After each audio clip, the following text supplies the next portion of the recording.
Welcome to the Big World Made Small podcast for the adventure traveler. I'm thrilled you're here. My name is Jason Elkins, and in addition to being your host, I'm also a former U.S. Army paratrooper, third-generation commercial hot air balloon pilot, paramotor pilot, ex-Montana fly fishing guide, advanced open water scuba diver, and a full-time nomad that's visited more than 30 countries on 6 continents. As a seasoned adventure travel expert with a passion for creating and sharing meaningful experiences, I'm on a quest to impact the lives of adventure travelers, the tour operators they rely on, and the communities that host them. Every week, I bring you exclusive interviews with fascinating adventure tourism experts who have agreed to share their personal stories, favorite destinations, and some invaluable travel insights they've picked up along the way. We'll enjoy a casual conversation, create some connections, and likely share some laughs. It's my hope that by the end of each episode, this big world will feel just a bit smaller. Let's get started, shall we?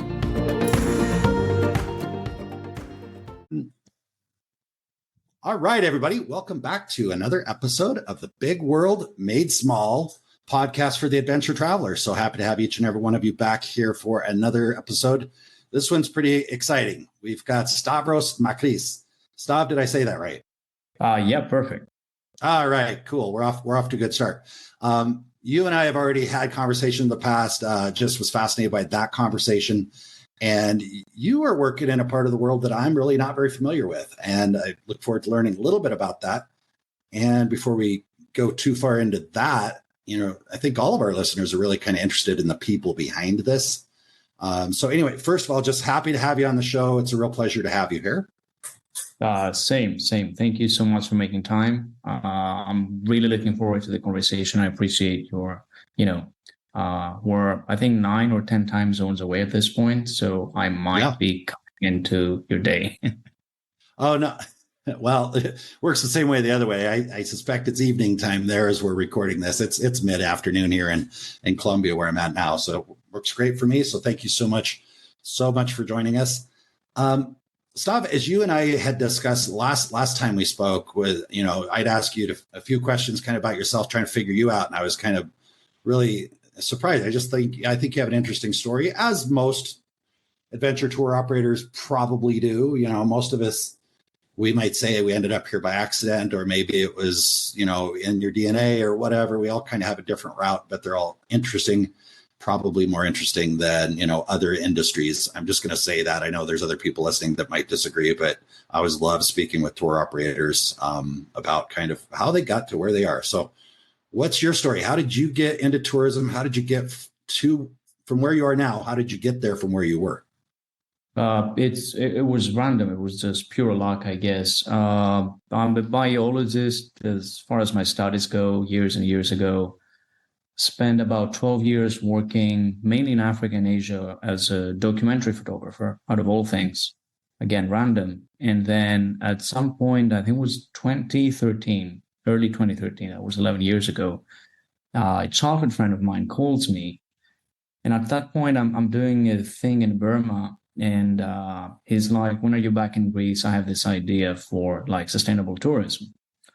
So, I'm in my 30s at that point. It's getting tired to do like, Congo and Burma and like all of those places that are super fun when you're young, like, you have the energy and the curiosity to sort of like, put yourself through specific, let's just say rough conditions. And I was looking for a way out of that. So I didn't really think about it. It was like, I'm in. I mean, I trust you enough. His second master's degree was in sustainable tourism. His thesis was exactly what became Bearing True South down the line. About a year later, we incorporated. And I found myself being, a co-founder of a business. Like, I have no business background. I need to be very clear about that. I know nothing about business. No one in my family is into business, or like, teachers and academics and all of that. And it kind of worked down the road. So I came back to Greece for Christmas that year. We started hatching like the big plan. Mm-hmm. And it felt, at least for me at that time in my life, it felt that it was the right fit. I love people. I love being social. I've traveled quite a bit all over the world. I've met some amazing people. I'm always interested in their stories. And while I was away, I usually had random people stay at my place in Athens, like people that I've never met. Just like the house was an open house for just like random travelers, friends of friends who would just like visit. If I was around, I would just like make an effort of showing them around, but not the, not the super touristy stuff, but mainly I had people show me around in different parts of the world, and I always appreciated when it was kind of authentic.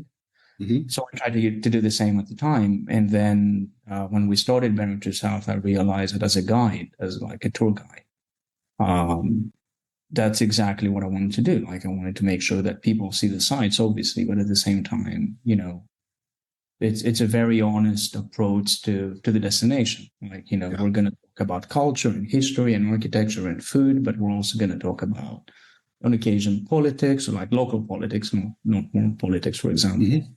or about what it is that we try to sort of like experience when it comes to cultural immersion, because that's something that's different for a lot of people. Yeah.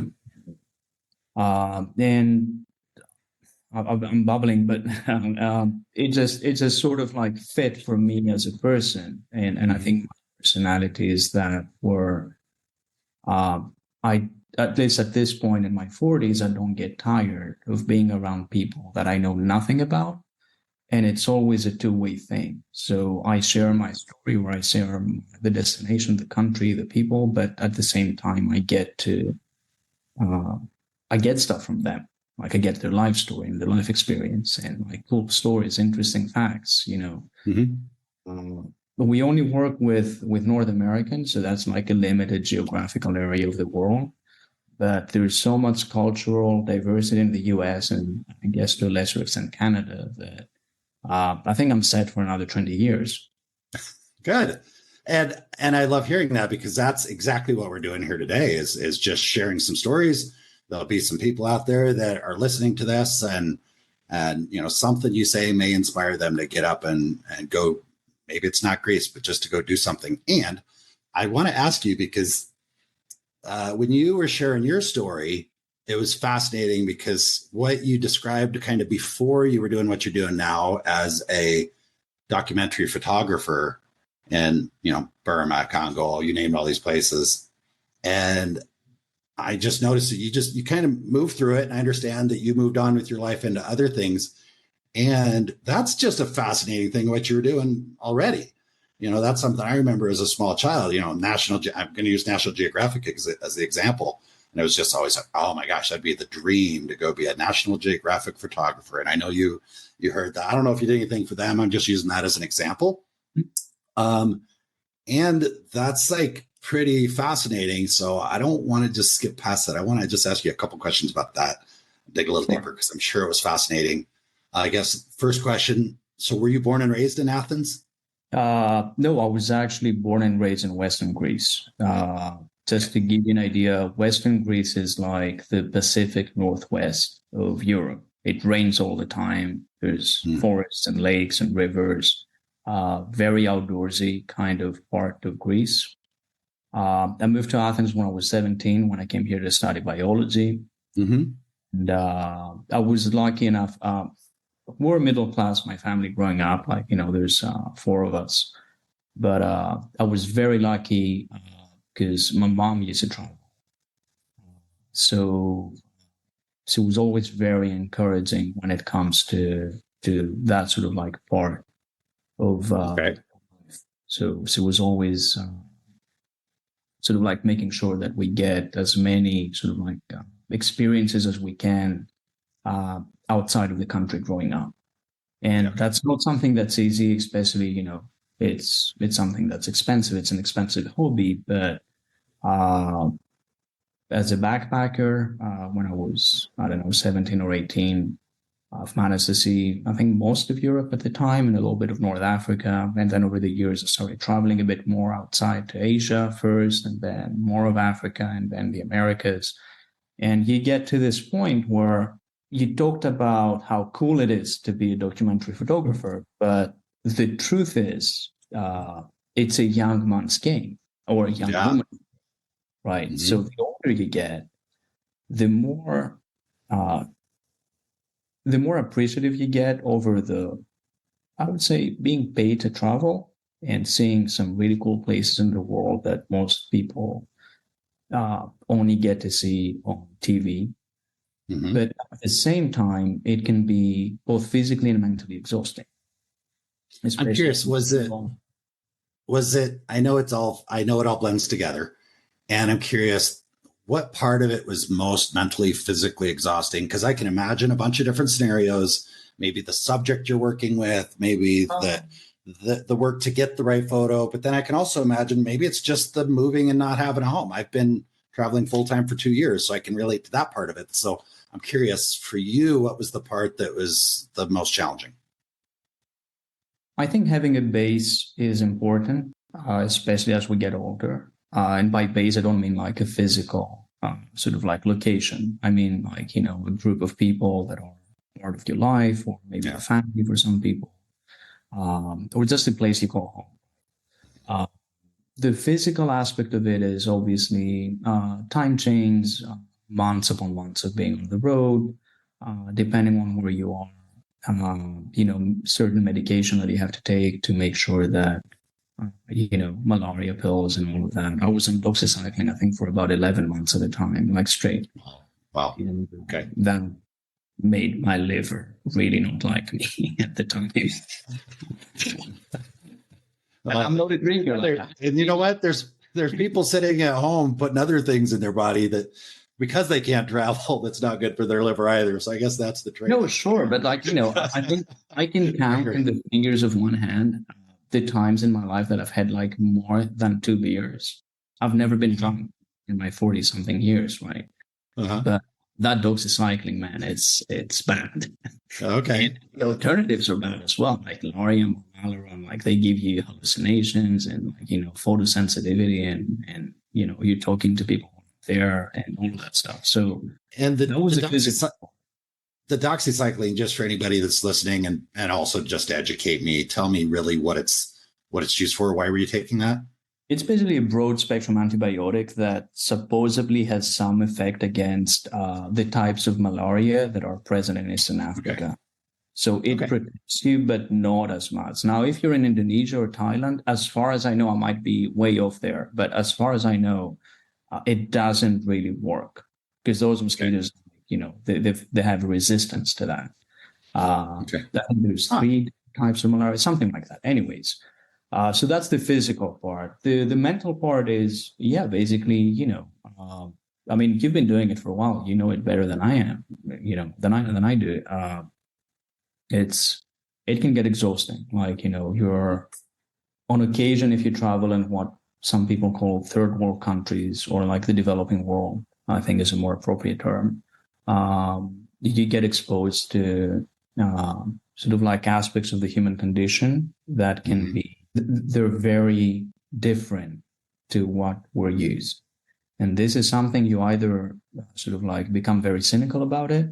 And I found myself becoming very cynical about it as the years went by, or you have to sort of, I don't know, discover drugs and alcohol and depression to go through life, right? When you're traveling to those places. Very, very honest. I love that you're sharing this because I've spoken with and I've had a lot of conversations with nomads or people that want to live that lifestyle.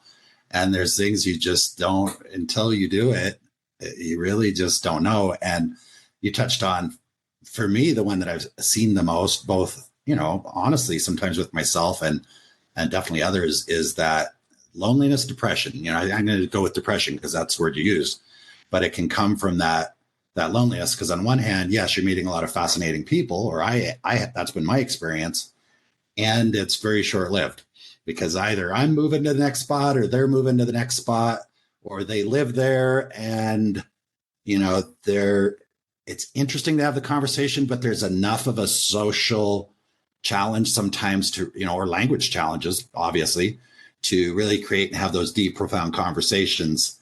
And when you're in a place for even a month where you really, there's been times I haven't spoken with anybody that really speaks English other than very, very broken. And I love conversation. That's probably part of why I'm doing this whole podcast off is I was sitting in Southeast Asia and I was like, I want to have conversations. So I started this podcast, probably partly for that reason. So it's good for anybody hearing this that is considering that type of lifestyle to just at least be aware of it. If you know you're the type of person that needs to be around other people and strong, deep connections with family members and friends, then maybe start with a short trip before you sell all your stuff and move to your sure. place. This is very good advice. Do it in increments, like, see how 3 months feel like. And then if you can do it, and it obviously depends on what kind of person you are. And I think we're in the world you're traveling to. Mm-hmm. Like you can spend 6 months in Japan where, there's language barriers for sure. But the culture is fascinating, and not only in other places that have fascinating cultures, but at the same time, it's considered like a safe place, like a safe destination. Mm-hmm. For the most part, you're not going to run into trouble. But if you haven't really traveled outside, or at least a little bit outside of your comfort zone at all, and you decide that I'm going to sell everything, I'm going to put everything that's left, it's going to go into storage, and I'm going to fly to, I don't know, El Salvador. Yeah, that's kind of what I did. Yeah, I didn't know that, but you seem like you could actually do it. Yeah, I had traveled. I had been to, I think when I started the full-time thing, I had visited 20 some countries. But never for more than a few weeks at a time. I always had a home to go back to. I had people back home that would say, we look forward to seeing you when you get home. And when my observation is when you do what you just mentioned, you just sell everything, including I sold my car 3 days before I got on the plane, and I had a one-way ticket to Colombia. And what I learned, I'm happy I did it. I am still thriving in it. I'm still enjoying it. And I also realized that the power, self-identity is a real powerful force.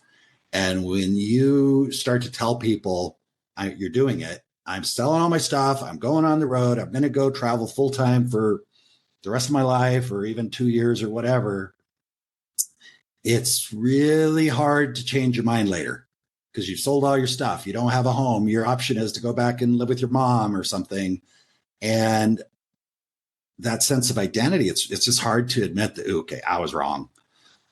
Which can, and there's people that I've run into that have been traveling for a year or two, and it's clear they're not enjoying themselves. But when you dig a little deeper and have the conversations, it's like, yeah, but I'm a digital nomad. I told everybody I was going to be a digital nomad. I don't want to go. And they all told me, oh, that's amazing. Well, not all of them, but some of them said, oh, that's amazing. You should go do it. It's kind of like if you said, oh, I took a job as a photographer for National Geographic and I'll be traveling the world for 5 years. Everybody gets excited. You're all excited. And then 3 months into it, you realize, yeah, this isn't for me. It's hard to kind of go back home to Des Moines, Iowa and tell your friends, yeah, that didn't work out. So it's much easier to just say, I'm taking 3 month break, a sabbatical, I think would be the term for it. Go do it and then decide what you want to do. Because by then it's just so much easier. So I appreciate you letting us chat about that for a second. What are your thoughts? You've done it. So I think you're one of the few people that can relate to that in my vicinity right now, for sure. Mm-hmm. Mm-hmm. At least for me, like when I first went to Southeast Asia, that was, I think 15, 16 years ago. I was supposed to stay there for, I don't know, like a month or 6 weeks or something. Mm-hmm. And the more you travel, like the more people that you meet, the more sort of like random opportunities come your way. And then you end up like, it's happened enough times where I know it's a thing. Like I don't have the science behind it. There's no algorithm that I can present with you, but I know from in my case and in other people that have talked about it, you start with this like preconceptions of what your next 2-3 months are going to be. And then at some point you realize that you're so way off, but in such an awesome way that it doesn't really matter. So for me, for example, my first trip to Southeast Asia, I ended up working as a volunteer in a gibbon sanctuary, like primates, on the border between Thailand and Burma. And then I I came back to Greece for a bit and then I went straight back because I loved it. It was amazing. Mm-hmm. I was like, breastfeeding, not breastfeeding, like bottle feeding baby monkeys. And, Yeah. that was my job, basically, in the jungle. Yeah. And there was nothing happening there, mind you. It was literally way, I think the closest village was 42 kilometers away, just to give you an idea. Mm-hmm. The most exciting thing that happened over 2 years in that area was that they were filming Rambo 4 at the time. Because they were filming with the Thai side and the Burmese were like having none of it. They were shooting over the border. They were like shooting their guns because they were pissed off. They knew it was about Burma, that movie. And we were also excited because we wanted to see like Sylvester Stallone. Right? Oh, it's a big Hollywood movie being filmed in the middle of nowhere in Eastern Thailand, Western Thailand. But yeah, he wasn't there, obviously, but that kept us excited. And if it wasn't for a random conversation that I had with this Canadian guy, Daryl, I don't know if you're still out there, but I love you, bud. In this train station in Thailand, while I was on my way to Laos, a couple of months before that, I would have never found out about it. And I met people that I'm still talking to today, like my friend Sarah, who's in Australia. She has 2 kids now. She was on a round the world trip. I met her on that trip. I went to Australia a couple of years ago. She was there to pick me up from the airport. Like I met her family, my mom.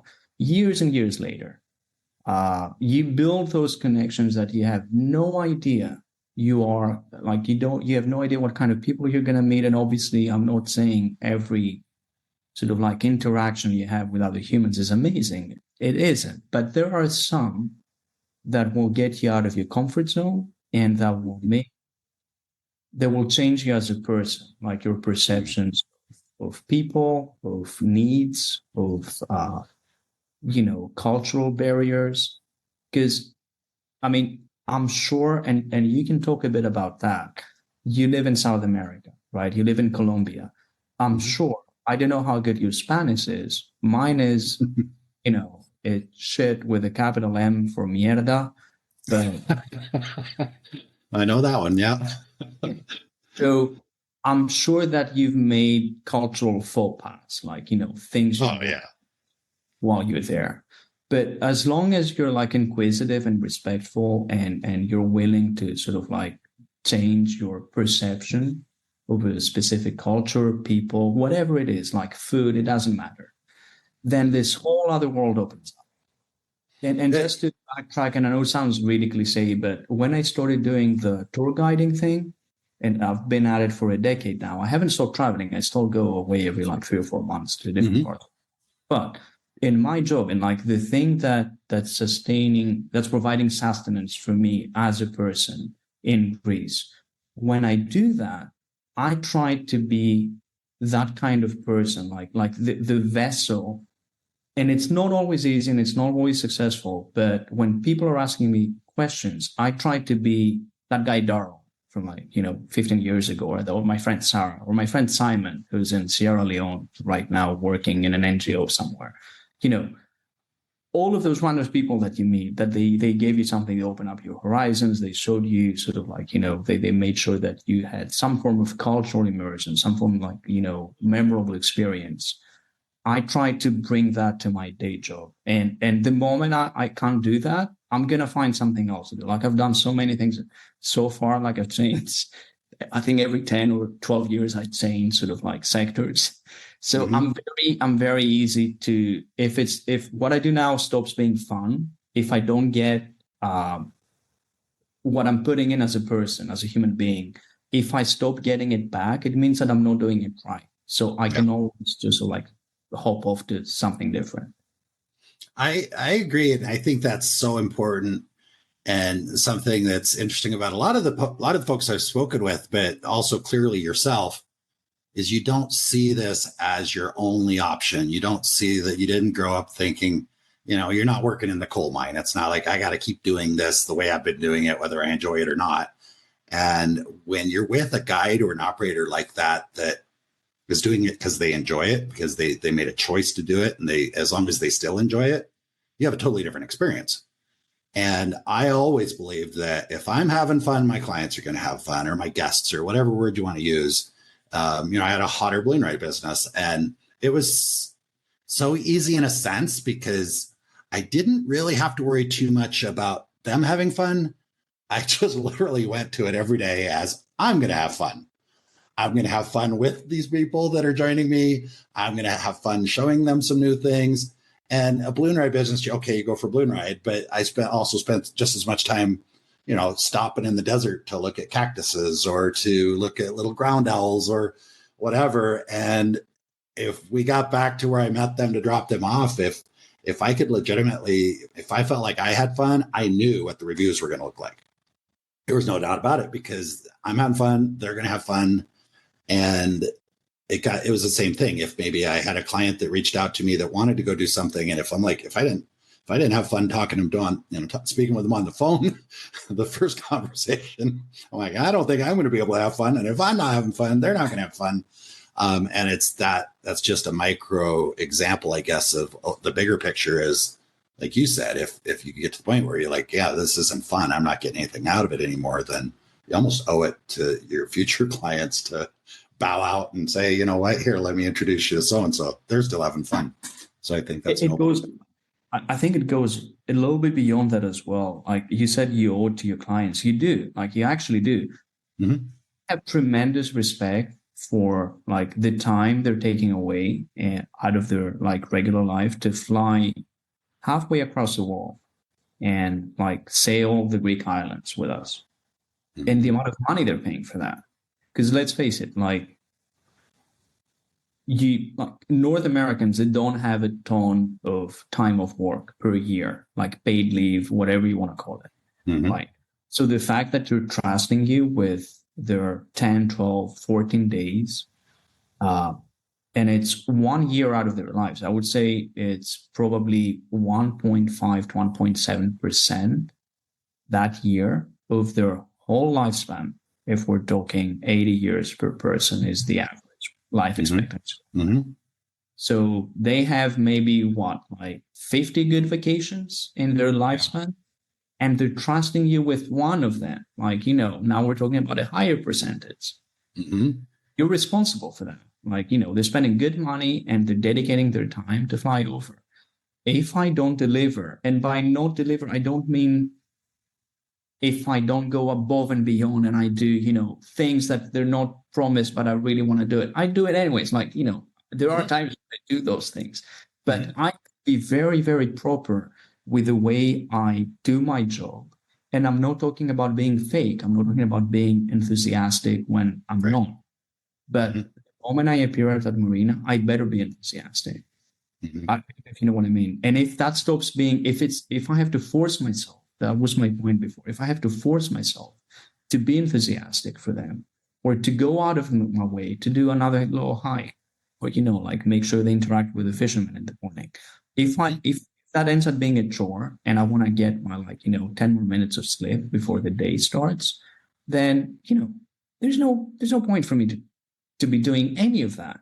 I should just pass it to someone else, or just close it, shut it down completely, and I'll been finding my way for over 2 decades now. How hard can it be, right? In this, you'll figure it out. Yeah, no, you'll. Yeah, I love that attitude, and out of the many conversations I've been having with folks in this industry, you've brought up some really unique points, and it reminded me of a situation that I'm going to share because I suspect there's people listening to this that are in the business or want to be guides or wonder what it's like. And I remember, because you talked about you've got maybe 80 years, 50 vacations. You can also look at that as you can narrow that down even more if you look at family groups, right? Because when the kids are getting ready, there's that window in between 8 or so. Before that, they don't really appreciate stuff. Some would say it's later, but let's just say that, from 8 to 10, somewhere in there, they start to kind of maybe appreciate stuff. And then about 15 or 16, they're like, I want to be home with my friends. And so you've got that very, very narrow window. So there's a tremendous responsibility because now you're really having an impact on that family's connection that is going to carry on forever. Memories, so many things are involved. And what really drove the point home for me, I was working for Orvis Travel. We did a lot of fly fishing specific high-end fly fishing trips. And we had a particular trip to a place in Ireland. Ireland has some good fishing. It's not particularly known for good fishing. Most of our clients would go there for other reasons, but they would fish while they were there. And I remember I had a client that had done several trips with us. I'd booked quite a few trips with him or for him to other places. He was a fisherman. He wanted to go fishing. And I remember that when he contacted me about going to Ireland, he's like, I want to go to Ireland. Okay, great. Worked all the details out for him, set up like 8, I don't know, all he ever did was fish every day. And I listened to what he was asking for, and I gave him what he was asking for. I gave him 8 days of fishing in Ireland. The logistics, everything worked out just fine, except the fishing was subpar to what he had expected from previous trips that he'd gone on, other places he'd gone to. I didn't really take the due diligence, or I didn't take the care with him to really have that conversation around expectations. And I'm responsible for that. And the reason I'm sharing this story is when he got back, frankly, very unhappy with his fishing experience, he wrote a letter. He took the time to write a letter to share his feedback. And I remember in that letter, it was like, look, I've got these health issues. I'm failing fast. I might have less than a year left. And I'm really upset that you didn't tell me that the fishing was going to be horrible. And at first, of course, your normal reaction is sometimes we get a little defensive. I'm like, well, you're the one who said you wanted to go to Ireland. You didn't call me and ask me where you should go. You just said you want to go to Ireland.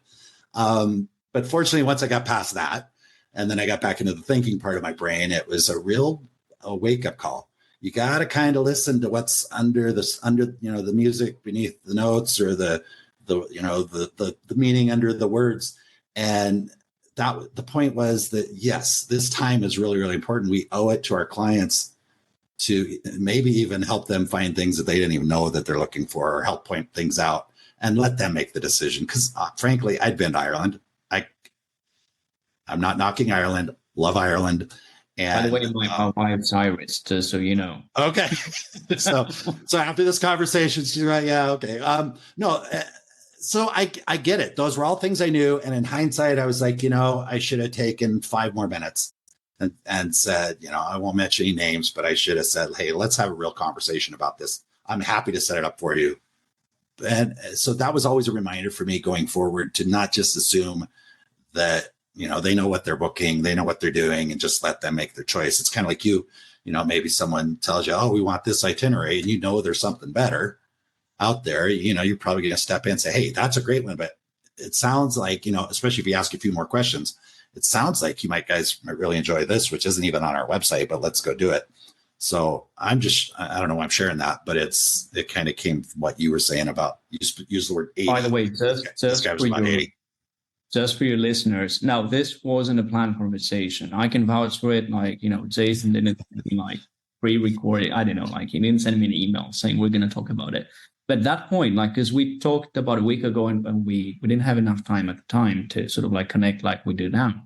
At that point, I can't tell you how many times we've talked at the office with Panos, my business partner, he's the co-founder, and our guides, how many times we've talked about it, that exact point that you're trying to make. People don't necessarily know the logistics and the destination.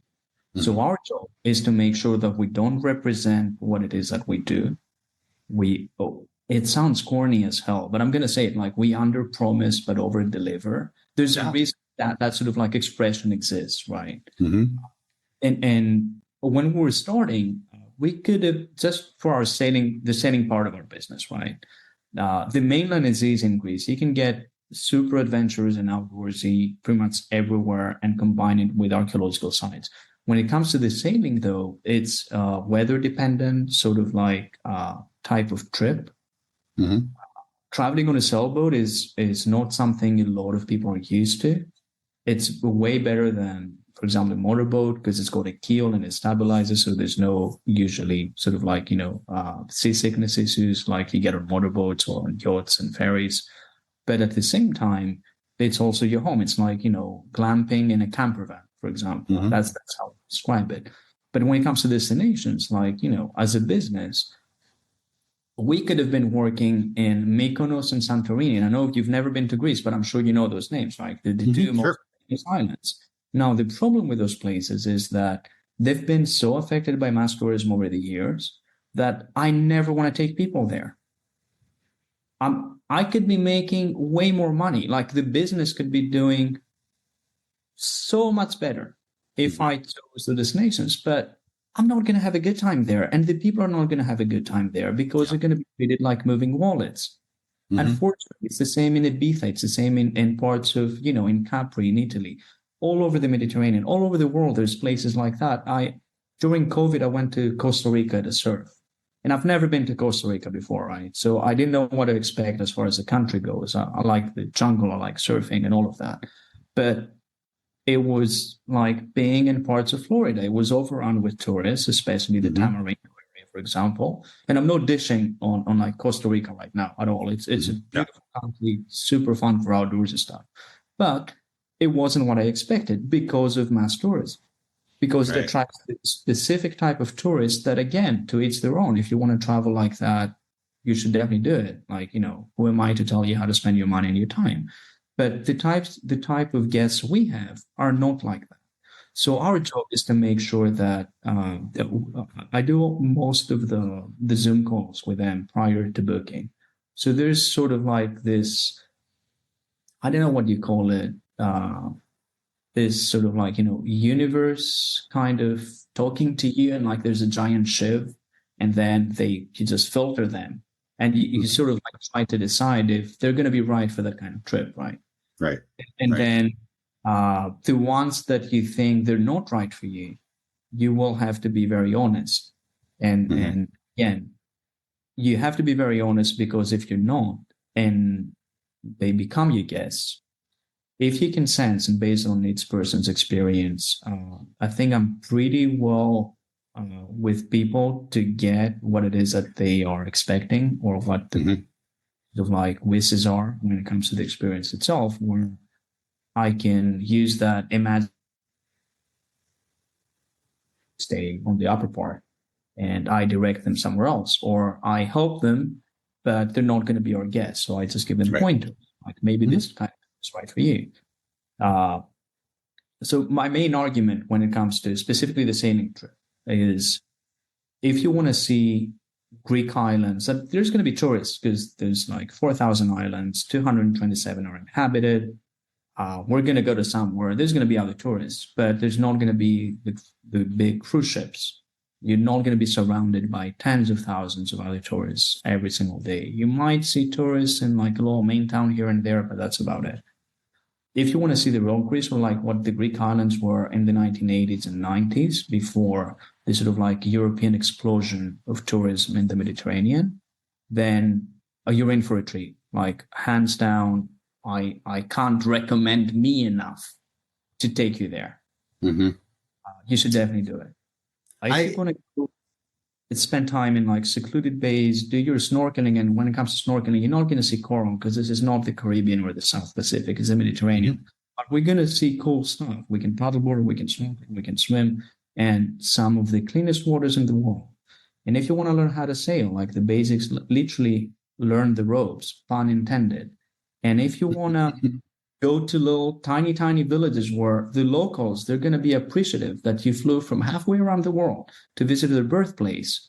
If you want to talk to local fishermen in the morning, if the food you want to, you will, like, if you want to have grandmotherly food at a very inexpensive price, like better food than Mykonos at like maybe 20th of the price, I'm going to take you where I eat. And just like you guys, I pay for my food. Like, I don't have any monetary incentive. I don't to take you to the place. I don't do commissions or freebies or any of that stuff that's been running for years. Like, I'm there. Go on TripAdvisor, find a restaurant. I know food. Like, I'm a tiny person that eats a lot of calories every day. So when it comes to me, I know Greek food. It's one of the few things that I know too well. My own health. So just trust me. Let me know what it is to do, and just like, come with me and you'll see what my family when they visit, what friends or friends of friends when they visit us in Greece. You're gonna experience what they experience, and this is the way I'm gonna treat you. That was so perfect and so important for people to hear. I think, especially in the age of modern technology, social media, for example. I know there's people listening to this that either have done it or they know people that have done, like they see an Instagram post. I want to go there. And they get it in their head that they want to, maybe it's Mykonos or wherever, right?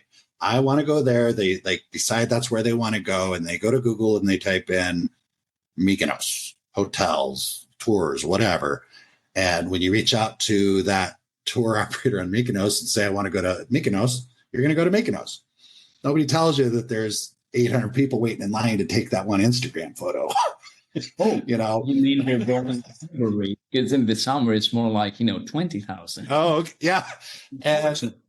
And when you start to see some of those Instagram spots and you start to realize how long they had to wait there, and then they hand their phone to a local that takes the photo for them, or the locals there with the camera, the phone, and all that stuff, and charging you $50 to take the picture that nobody else can really take.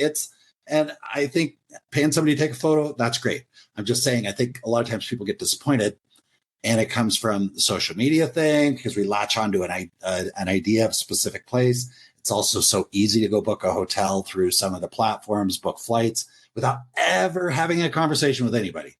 There's nobody in that. There's no conversations with anybody. And the platforms that you're using to book these things have no incentive necessarily to say, hey, wait a minute, are you sure? Here, let me pan the camera around and show you what it's really like.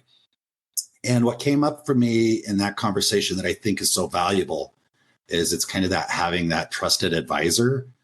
So it goes back to, I'm going to use the analogy of real estate because most people can relate to that. I can certainly relate to that. I worked in real estate. I was a real estate agent for a few years before I got back into traveling. I didn't particularly love it, which is why I'm not doing it anymore. Much more happy doing what I'm doing now. But the analogy is the same. Off so many times, the real estate industry and just people that are buying homes have this mindset, I want to find the house first. So they go onto the Zillow platform, which could be just like Instagram or whatever, and they find the house. They're like, yep, I want that house. They haven't even driven by it, but they want it. And then they reach out to whoever's name is the paid ad on Zillow for that house. It's some realtor that may or may not even be attached to that house in any way whatsoever. Reach out to them and say, I want to see this house. They get all focused on the house. And I've always suggested with my clients or anybody I spoke with, it's like before they haven't even spoken to the lender. They don't have a realtor to represent them. They just focus on the house. And they think if I find the house, whoever's number's on there was going to help me buy the house. Okay. So the reality is if you find the real estate agent or the real estate professional that you can call and say, look, this is kind of what we're looking for. This is what we're trying to accomplish. These are our goals. And that if that's a professional realtor that can have a conversation with you about that, okay, great. Here's a game plan. Let's come up with a game plan. It's going to be, I've seen it. It's much, much better results. And I believe it's the same thing in tourism. So I guess, boil it down to, okay, you think you want to go to Greece, give somebody like Stav a call. That's part of why we're doing this podcast. This is an opportunity for people listening to it to hear a variety of people. Bug, but well, I know. But it is. I mean, you're not paying me. You're not paying me to be here. I'm not paying you to be here. And it's just advice. It's like, he said something before about 800 people waiting for the selfie. So I had this experience a couple of months ago. It was in Iceland. Now I've never been to Iceland before. That was the first for me, and I wanted to go for forever. I chose the Western Fjords, right? Because I read online, I think it was Lonely Planet or something like that, that almost no one goes there. I think it's 3% of all visitors to Iceland end up in the Western Fjords. It's so out of the way, the roads are non-existent. So I rent a 4x4. It's me and my wife and a few friends. We drive to the Western Fjords. We go to Reykjavik, go to the car. Thing was middle of the afternoon, and then just by nightfall we're in the Western Fjords. And we spent 4 or 5 nights up there, just driving around, and there was no one around. We had some places all to ourselves. And I'm like, Iceland is amazing. Yeah. So then we have another maybe 4 or 5 days where we're supposed to do the south of Iceland. And I knew it was going to be touristy. Now, I didn't know how touristy that was going to be, because you get to this waterfall and there's literally like parking maids. And we're talking it's Iceland. It's not that developed. Like there's a little town here, a little fishing village there, and then there's like maybe 3 waterfalls and gorge in between those 2 areas. So there's parking maids, it's like tourist buses, like the big 50-seaters and all sorts of it's like being outside of a Walmart on a Black Friday just to see that waterfall. So that was the first and the second day. And then I was like, we need to change things up because we have, the day is long. So we have enough time. Most of the tourists, they'll be there in the afternoon. Let's just try to go there at night. And by night, I mean 11 p.m. when the sun is still out. Right. So you have to make adjustments. And then there's this waterfall called Gatfellsfoss or something like that. We get there, I kid you not, the line was over a mile. Just like walking on the path, just to see the line. Yeah. So was it amazing? Yes. Did I enjoy it? Not at all. Mm-hmm. Because no matter how amazing the natural scenery was, I was surrounded by so many people and it was so loud. And it was, from little families to just like, elderly people that needed assistance because it's slippery and all of that, where that experience was ruined for me. Mm-hmm. I didn't even want to take my camera out to take photos. Just to give you that, I love taking photos. It's one of the few things that bring me so much joy. Like whenever I feel sad, if I take a good photo, I'm happy again. I'm a simple person. But I didn't want to take I didn't want to reach into my camera bag. So there are places in Greece that I know, unfortunately, because there's a reason. They're beautiful. But you have the same sites, the same windmills, the same whitewashed little houses that you see in Mykonos. You have them on Kimolos, but Kimolos is 500 people, maybe 300 in the winter, permanent residents. It's mostly older people. They speak English, they will be excited to cook for you. Food is going to be maybe, 15 euros a person at a really nice little authentic thing, including wine that they're probably going to, just here's some wine on the house, because they do that stuff. They're not going to rush you out. They're not if you want to have a bay all to yourself to go paddleboarding, you can do that. And because there's less people, the infrastructure there might not be amazing when it comes to public transportation, for example, but you can hike and you're not going to have, drunk tourists on motorbikes coming out of every corner trying to kill you. So you get to, it's like a totally different country, right? I mean, your choice and where you go can be heavily influenced by who you have the conversation with, is what I'm hearing. And it's almost like, okay, I have a conversation with you, say, yeah, I want good food. I want an authentic experience. I don't want to be run over by, tourists on motorbikes. And you help me come up with something. And it's a totally different experience than someone else might have that also went to Greece. And that's, I think, where we owe it, again, back to owing it to our clients to really kind of understand really what's important to them. And you can't do, you with your website, you've got a great website. You can put all kinds of stuff on your website. But that who reads them? Who reads it, right? So that's why the conversation is so great. I was just on another website earlier and they've got, let's book a call, not book the trip. Let's book a call. Let's jump on a console, have a conversation. Let's see if we're the right fit. And I can appreciate the consumers or travelers might look at that sometimes like, well, why do I need to do that? That's old school. I should just be able to book it online immediately. But I actually think it's a great thing. So anybody that's listening to this, if you've got a tour operator or somebody like Stav here that's like, hey, yeah, let's jump on a call, do it. Because you might spend 30 minutes on the phone with Stav. You might decide, you know what, we want to go to Mykonos and we want to go do all that stuff. And Stav might say, well, okay, I'll make a referral or whatever. But you're so much more educated in making your choices and decisions. And I think there's huge value in that. I think they choose us, but we also get to choose them. I don't know if that makes sense, right? No, when it comes to our targets, prior to booking, I do I always do a video call with them, and it's basically the conversation we're having right now. It's informal. It's nothing planned. I ask them about themselves and what their expectations are. If they've been to Greece before, if they've been sailing before, if it's a sailing trip, if they've been to Greece before, if they're into archaeology, for example, so we can add in, stuff to the itinerary that are going to cater to their specific interests.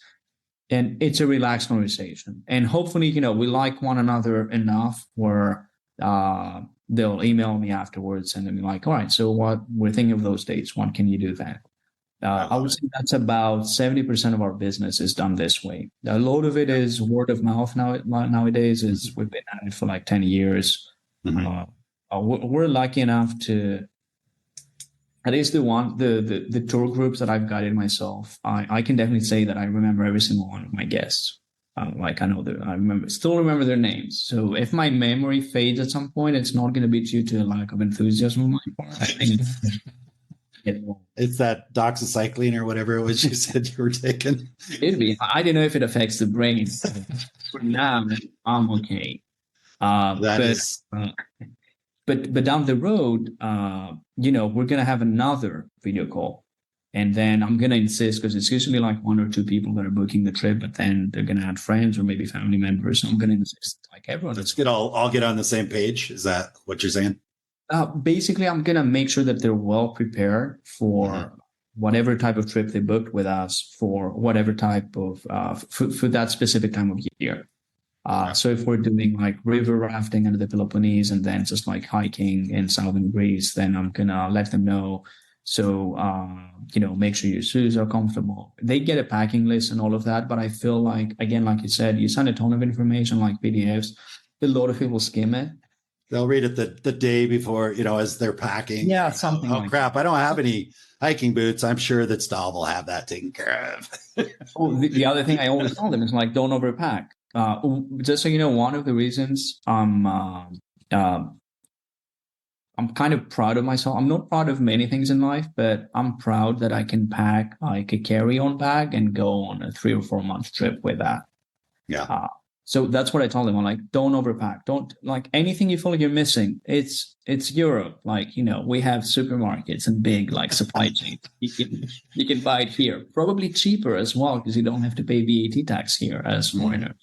Okay. So, don't pack in 2 towels. You're not going to need it. Like just pack one. If you feel like missing, guess what? You can buy some for like €5 on an island somewhere. That is so cool. And I'm going to just real quick go back to when you said that first call that you do and what came up was like, anybody listening to this, if you feel like you have set up a call with an operator and you feel like they're also trying to decide if they want to work with you, that's a good thing. Because any operator that will just take anybody, you got to maybe they do a great job. Maybe the experiences they offer are lined up to where they can accommodate everybody. Because sometimes there are packages that you can say, well, everybody will enjoy this. But if you're doing something a little special or you want it to be special and you're thinking, I'm not sure this guy's asking me all these questions about myself. Why is that? Well, I think that's why.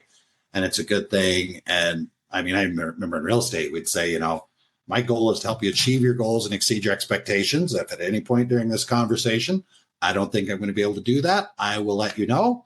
And so we can part as friends instead of me disappoint you later on down the road. You could say that same thing. So if you ever meet somebody like Stav and they're saying something like that, that's a really, really good thing because they actually want you to have a good time. They're not just trying to sell you a trip. So I'm happy the conversation went this direction. I had no idea that it would. Like we said earlier, let's just have a conversation. I appreciate that. I feel like we could probably just have several conversations, and I want to be respectful of the listeners. I think we've covered a lot of great stuff and tips, but I'm also curious about because we didn't know which direction it was going to go. What questions should I have asked you? Or is there anything I missed? Is there anything about, Bearing True South or Greece that you think that you want to add to that before we wrap it up? Again, it's going to sound like a plug. Anyways, okay. So if you haven't been to Greece, it's not because I'm Greek. I do recommend it as a destination.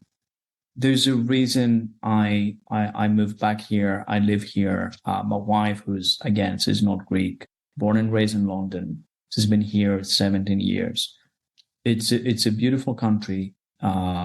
It's highly underrated when it comes to a lot of stuff. So a lot of my Canadian friends, they don't know that we have really good heli skiing here.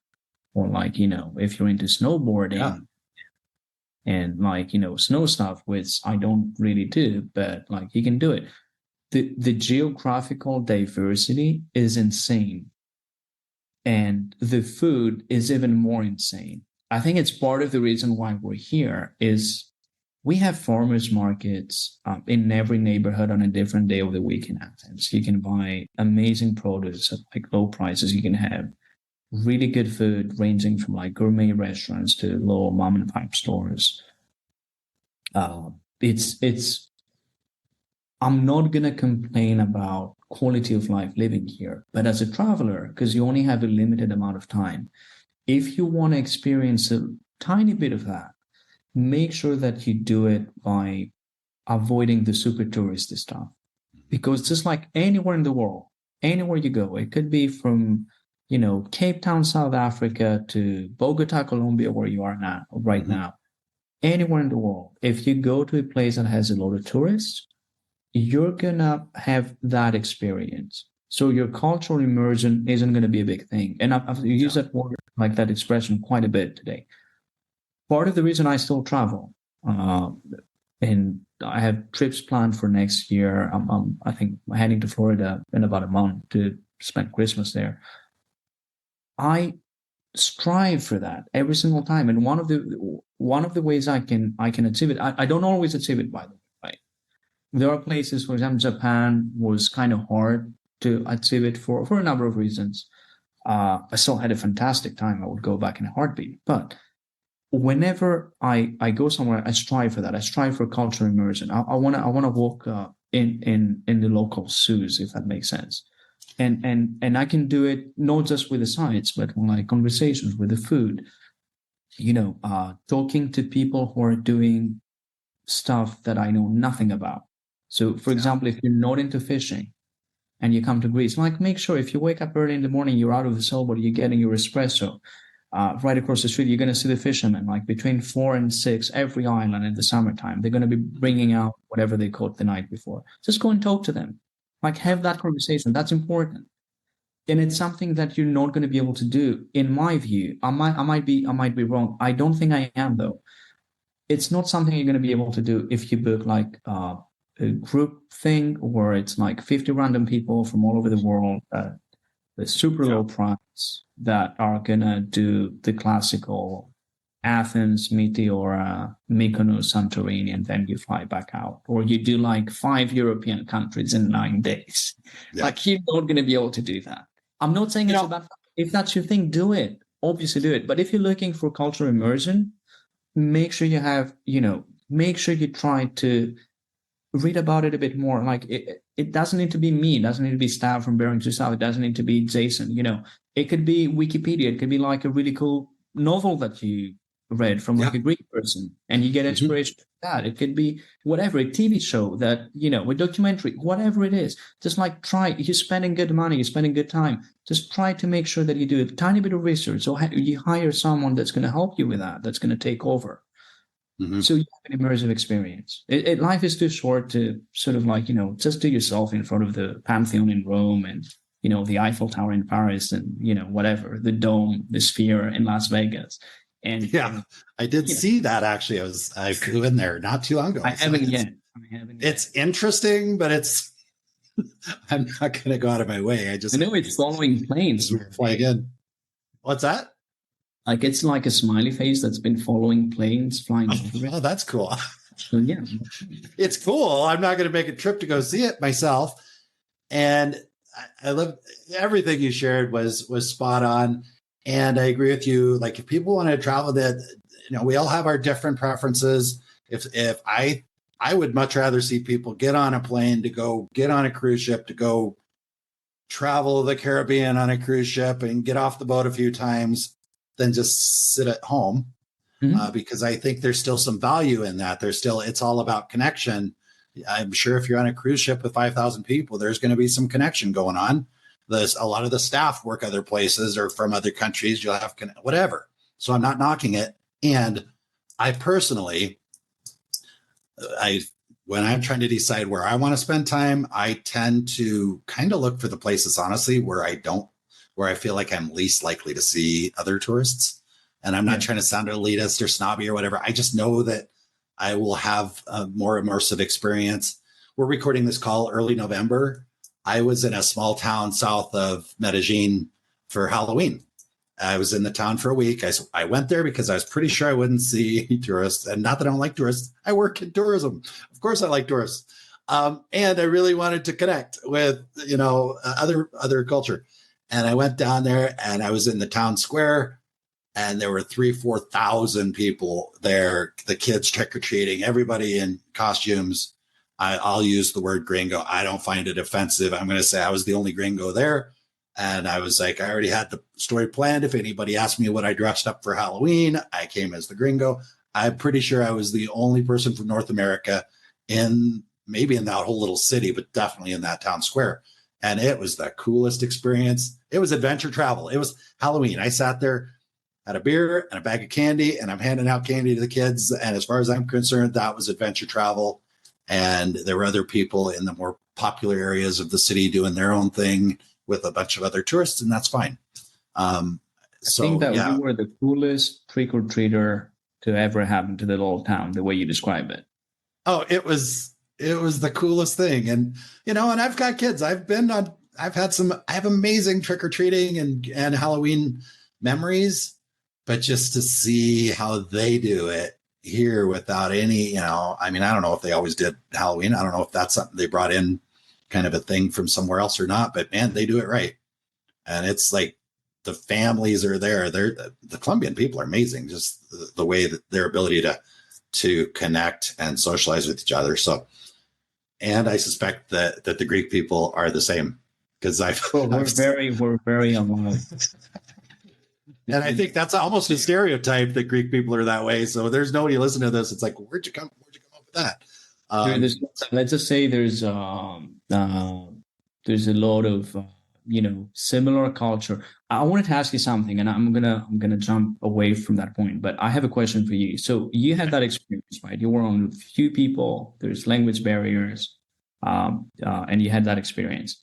Have you ever had an experience where you're in a place and you're doing your best to fit in, to sort of like connect with people, but it doesn't go well? So that's what I want to hear about, because it's fun to talk about like the nice stuff. I want to hear like that kind of Okay. thing. All right. I will preface this with I am a single man with broken Spanish who does date on occasion, and occasionally it's women that don't really speak very much English. So yeah, that's probably all I need to say. Do you think that there have been times where there was miscommunication, or I'm trying to think of a good example that pops to my head? Definitely get the weird looks because I think I know exactly what I'm going to say. I walk in sometimes to a tienda or a market or something, and I'm just, oh, this is a good one. I was in Mexico I don't even remember where I was, but it was in Mexico at a fish market. And I was walking through because I just like to go check stuff out. I'm not buying any fish. I don't even have any way to cook it, which was kind of the rest of the story. And I was walking through there and I know enough Spanish to understand. And the guys were asking me if I'd like to buy any fish. And I kind of just grinned at them because I look like I don't live there. And I just looked at them and I thought I said, I don't even have a kitchen. And cocina is kitchen in Spanish. Cochina is a totally different word. And you know some Spanish. And I'm not going to go into detail exactly what that means, but I looked at these guys and I said, no tengo un cochina. And they looked at me, started laughing. And I'm like, what's so funny? Is it funny that I don't have a kitchen? Do I look like I live here? I just could not get my head around it. And they just looked and snickered at each other. And I'm just like, okay, I smiled and walked away and went around the corner. and then tried to figure out how many different variations of the word I needed to put into my Google Translate before I could figure out what I actually said and what it meant. And yeah, that was stuff like that. I think that counts as like accidental cultural immersion. So yes, inadvertent, if you will. It's fun. I think it's fun when stuff like that happens. Like when you strike out with local people, it's besides the funny anecdote that you're going to share with people down the road, I think it also puts you in your place. And if you're accidentally funny, then it works both ways. Like it's a lesson for you, but it's also like something memorable for the locals as well. Oh yeah. Like as long as you smile, like you got to be like, you have to have a good sense of humor, because if they're laughing at you, you know what? It's not a personal thing. You might have said or done something funny. You might look funny. I don't know. But I think if you smile back and just engage with them, there's that connection. Like, because I connected with those guys. I mean, I don't know what they felt, but I felt a connection. And I was like, that is cool. And I think part of it, when you make a mistake, especially with language, if I make a mistake with my Spanish, it's interesting how often all of a sudden they speak English.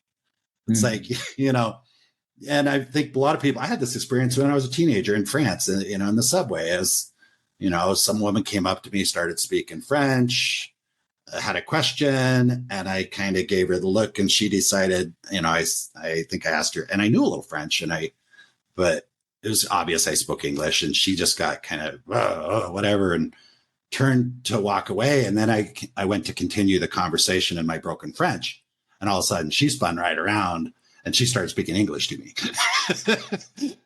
And it was, so my broken Spanish gives other people permission to use their broken English, because I'm not going to judge them. I'm making an effort. They're making an effort. And all of a sudden the dynamic just totally changed. That's by the way, your experience in France is very similar to a lot of my experiences there. And I've heard that from other people, and I love them. I speak French. It's just not good enough that I will be more comfortable sort of like conversing in English. But I know when I'm in France, I will make my absolute very best effort to be sort of like, conversing in their language, because they do appreciate it. They really appreciate it. And back to it, we were just discussing about kind of getting away from those tourist areas. Paris is an interesting city. I really enjoy Paris. And probably a week later, we were in the Metz-Nancy region, out in a small village around villagers.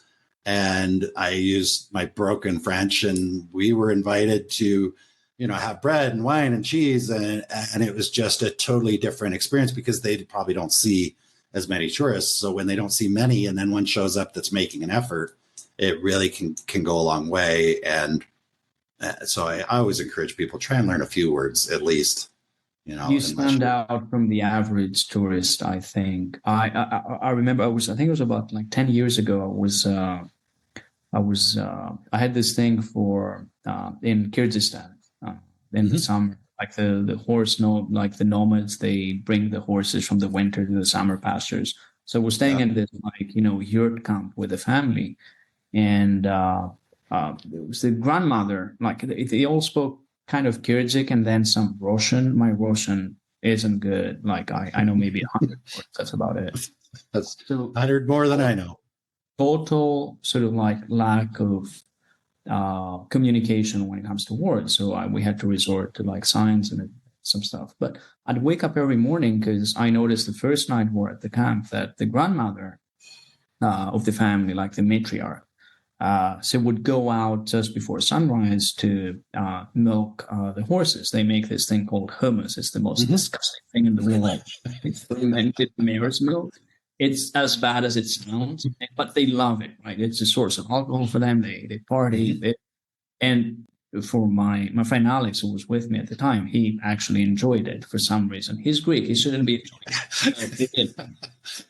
So, anyways, I kid you not, I spent I think maybe 4 or 5 days, just like waking up every morning and was smiling at the grandmother. I was like trying to be all cute and stuff, like oh look at me, I'm so Hmm. fascinated by you're milking horses. Like I've never seen that before. I didn't Yeah. know you could milk a horse, but she would never smile at me ever, zero. She was just like this person just calculating, doing her job, and then just going about her day. Then I remember I was trying, even at the very last day I was there, I was trying to get like I even went in for a hug as we're like leaving the camp. You're brave. Would do something, but I was like, I'm gonna get her, like she's gonna at least pretend to like me. Hmm. And then I've traveled enough around Central Asia to notice that if you smile a lot, it's in their culture. The smiley people, or like people who smile for no reason, which is something I often do, is a sign of like you're considered a person who's not so smart, to put it like. Oh, interesting. Okay. So I had no idea at the time. I was like, I was being, those little Disney cartoons from like the 1960s where your eyes get bigger and you're like, oh, like me. Why don't you like me? I was like, And she's thinking this guy has like, problems. oh, that person has like a mental disability, obviously. And, Oh, he maybe would the love other me. guy, my friend Alex, who was with me, was like his guardian or something. Uh-huh. Oh, isn't So that nice? again, it's a cultural folk. I had no idea about that part of the culture, but guess what? I made myself look like a fool. I don't regret it for 1 second. I didn't get a hug at the end. I didn't get like a smile or laughter. But in the long run, I learned about, this. And if there's any Kyrgyz people listening in, please tell me I'm right, because otherwise I've been living in lie since August of 2014. It's funny when we travel because sometimes we get this, we notice something that's a little different, and then we either create our own story to explain it, or Yeah. we listen to another tourist who doesn't know, but they've got their story. And sometimes we walk away thinking, oh, well, I know something about the Colombian culture, the Malaysian culture. And then later on, you speak with somebody who really does know, and they're like, no, it's not why they behave that way. They do it because of this way. And so, Now, in my case, though, in this case, if I'm wrong, and there is a good chance I am wrong, I've like, spoken to 3 people, they told me the same thing. I assume they're either telling the truth or they didn't want to offend me. Like, because the other, like, if I'm that's a big wrong, one. it means that I'm unlikable, and Yeah. I don't like that. I don't want to be the unlikable person in that scenario. I want to be like, your typical You'd rather just think sort of like tourist who's trying to convince people. and that's a good point, because you said, if I'm wrong, they didn't correct me, they're trying to be nice or whatever. And that is a thing too. There are definitely some cultures that they're not going to tell you. If you say, I heard it was this way, am I right? They're just gonna, okay, they're not gonna, they're conflict avoidant. So you got to be a little careful and just understand that if you, and even to the point where you might say, can I have this? Will you bring me something later today? Will you deliver something later today? And they'll just be like, okay, knowing damn well that they don't have it. They don't even have it in the country, and they're never going to see you again. So, which is fine. It's a cultural thing, and it can be difficult to adjust to if your expectations are different. So I just say, keep an open mind. When things go, what you feel like is things went sideways, to them, it might not be sideways. So just look at it like, I was on a bus that broke down the other day on the side of the road. And it was from the city down to Caldas, where I was staying for the Halloween thing. And the bus just stops. Nobody moved. Nobody said a thing. The driver got out, walked around the bus a few times, kind of disappeared, and everybody's just sitting there patiently. 10, 15 minutes, no chattering. And I'm hoping someone will say something so I can try and interpret what they're saying and figure out what's going on. And finally, I was like, well, I guess maybe I can order an Uber. So I ordered an Uber, and I got up to get off the bus to go get on the Uber. Everybody was still sitting there perfectly quiet. I don't know how long they were willing to wait. I said, I looked at a couple people and I said, yo tengo un Uber, si tú quieres, tú puedes ir conmigo, so I've got an Uber. If you want, you can go with me. It's gratis, it's free. So a couple people stood up, followed me off the bus, and everybody else, as far as I know, we're sitting there an hour later. So that's not what typically would happen where I grew up. If the bus broke down on the side of the road. But at the same time, I was like, I didn't get upset either, because I'm like, hey, if they're not upset, I'm not upset. I'm in their place. And it's part of being exposed to different cultures. It's part of being sort of like living in a different part of the world. And if you do if you sort of like leave a lot of preconceptions that we have about specific areas, cultures, people, whatever you want to call it, if you leave them at home and you actually have, I know it sounds like a horrible, I speak with cliches today and I apologize for that, but if you leave those things at home and you actually try to go with the flow as much as you can, you're going to have a great time. Go ahead. If you start fighting it, if you start fighting the system, and by system, I mean, it'd be the way you buy, I don't know, train tickets in Siberia, or it could be the way you wait in line in like a border crossing in Eastern Africa. It could be, whatever it is. If you start, like, if the locals are doing it a specific way and you go over and you're like, you know what, this is how we do it at home. And go back in Ohio or Athens, Greece, or whatever. This is the way we do things, and then you're gonna have a bad time. And it's a teaching moment for most people, because there's usually aggression that goes with that. They're not likely to look at you and say, "Wow, that's a great idea." Yeah, okay, everybody, let's move the line around the other way. You're not going to be the great white hope that's going to change minds. You're not going to be. But if you go with the flow, like, there's a reason things are being done in a specific way. If you go with the flow, if you sort of like, you know what, they're doing it this way, let me wait in line.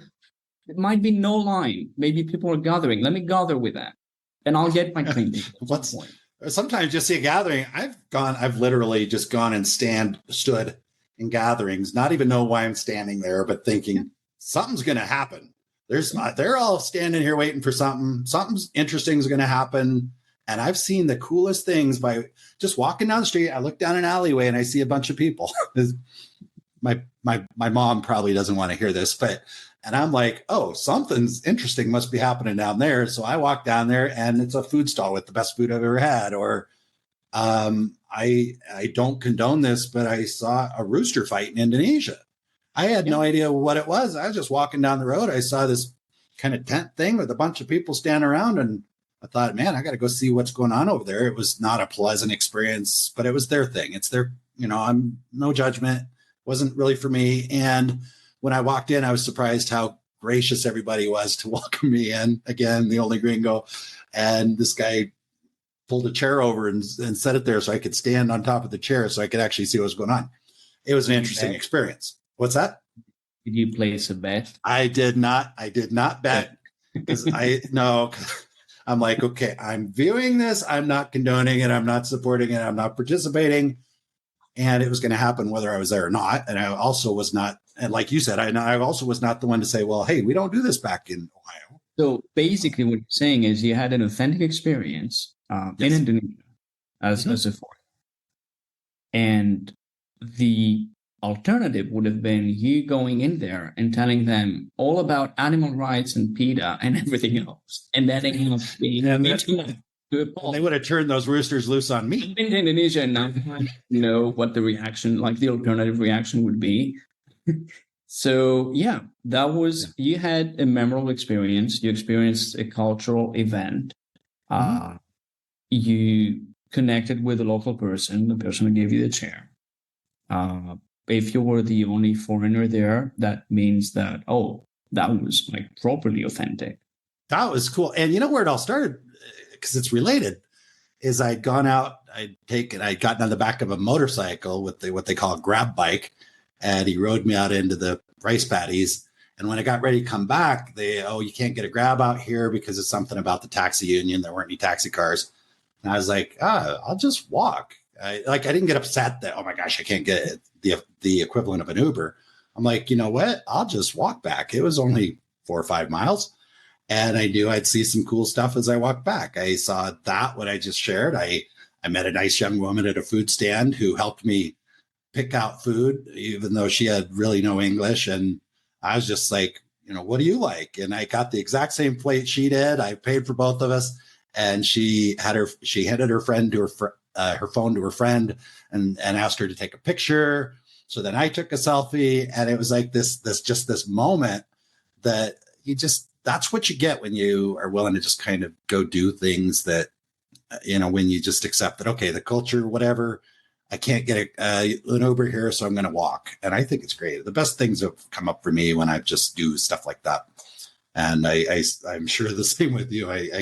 I'm sure you have a ton of stories because you've been to some places that are even more off the beaten path than I have, which we'll have to discuss those next time. Thank you so much. Thank you so much for having me. I had it like, I don't do podcasts often. I think you're my second podcast ever. I have to say that was amazing. Well, thank you. We're good at this. Like, we're conversing like normal people. Yeah, well, that was the plan. And I want to share with you, and I shared it with you right before I hit the record button. Last time we spoke, you discussed the quiet time before the quiet time. This is important. So I want to mention this. As I was trying to explain the first time we spoke, I was trying to explain kind of what I envisioned this as, like, well, when you're done at the end of the day and you sit down and you're having a conversation with your guests, I just want it to be like that. We don't need to prepare for it. Let's just have a conversation. And I think you said, oh yeah, the quiet time before the quiet time. And I'm like, yeah, there's so explain that real quick and then we'll wrap it up. So I don't know. It's a silly term that I use to describe the end of like a guiding day for me, where like you're going to be going to bed soon, so you've done your job. Hopefully, everyone had fun and they had unique experiences, whatever it is that we did that day.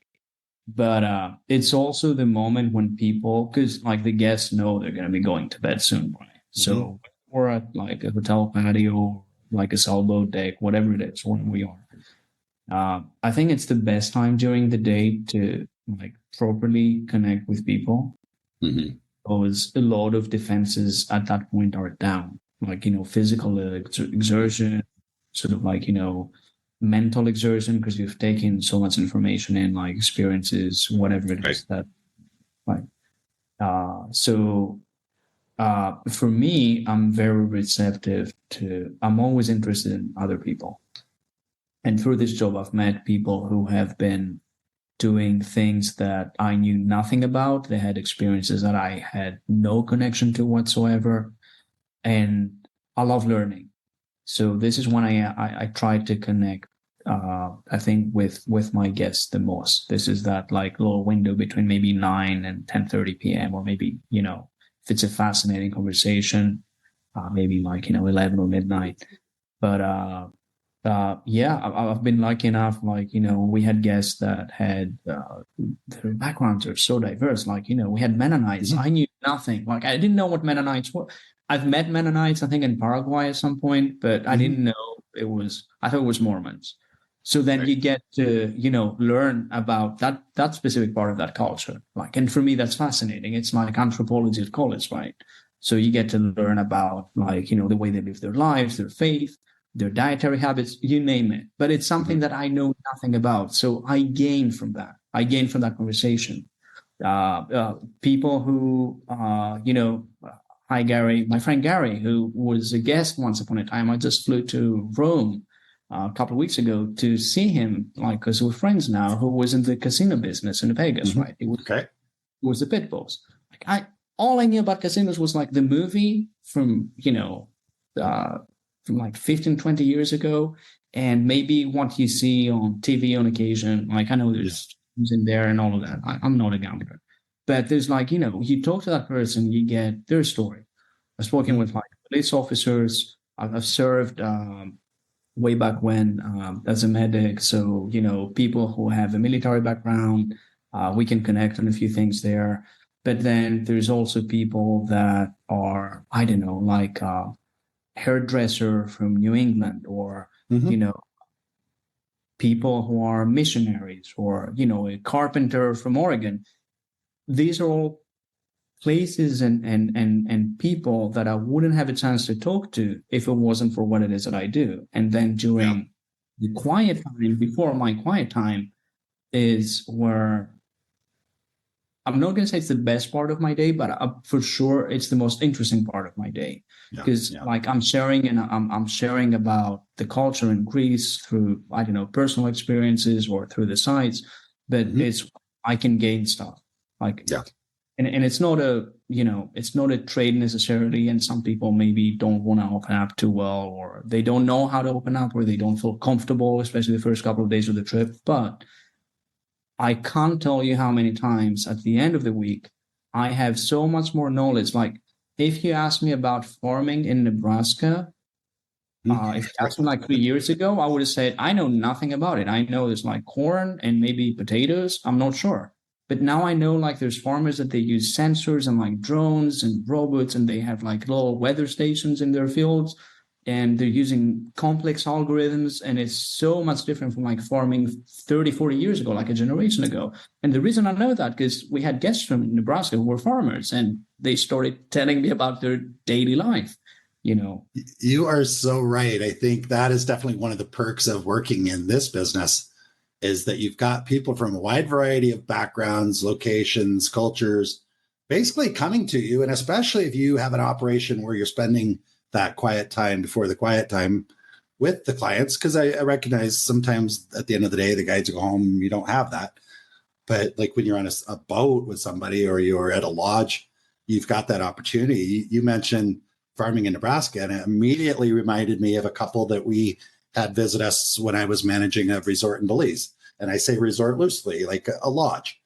And they were, I think it's called someone put in the comment, I think it's apiary, or they do bees, and they have big beehives, and they travel across the country with them in the summers for the pollination stuff. And I remember I probably asked them 100 questions, and I think they enjoyed sharing the conversation. I don't know, but I learned about something that I just really knew nothing about. And there's so many examples of that. And it's such a rewarding thing. I wouldn't want to skip that part, if I'm with clients. And you gave me the option, said, well, okay, we're done eating dinner at 6:30. You can take off, disappear, or you can hang out with the clients and the guests. Guess where I'm at? You probably already figured I like talking and having conversations. So, but anyway, Stav, thank you so much. Such a wealth of information, and just a really interesting conversation that I think we've had that quiet time before your quiet time. What time is it there now? It's, I don't know, 25 to 10 at night. I think we just had it. We'll name this episode Quiet Time Before Stav's Quiet Time. Thank you so much for being here. I really appreciate it. Jason, thank you so much for making time for me. We'll keep in touch. We should do this again. I want to know more about your experiences. We like will. I think localizing the conversation a bit. You were the guest on the show. That's the way it's supposed to be, Stav. So maybe next time you can come back, you can interview me. All right, perfect. It's not really an interview. It's not really an interview, is it? It's just a conversation. All right. Thanks, Stav. Appreciate it. All right. Thank you. Bye. Bye. I trust you enjoyed listening to the conversation as much as I enjoyed recording it. If you're enjoying the Big World Made Small podcast, please take a moment to tell the algorithm by subscribing and posting a review so that others can benefit as well. I also invite you to take a quick trip over to bigworldmadesmall.com and join our private adventure travel community to receive new episode notifications, special access to our guest experts, and perhaps even some exclusive partner offers that we haven't discussed on the podcast. I'll publish another episode soon. Until then, keep exploring. It's the best way to make a big world feel just a bit smaller.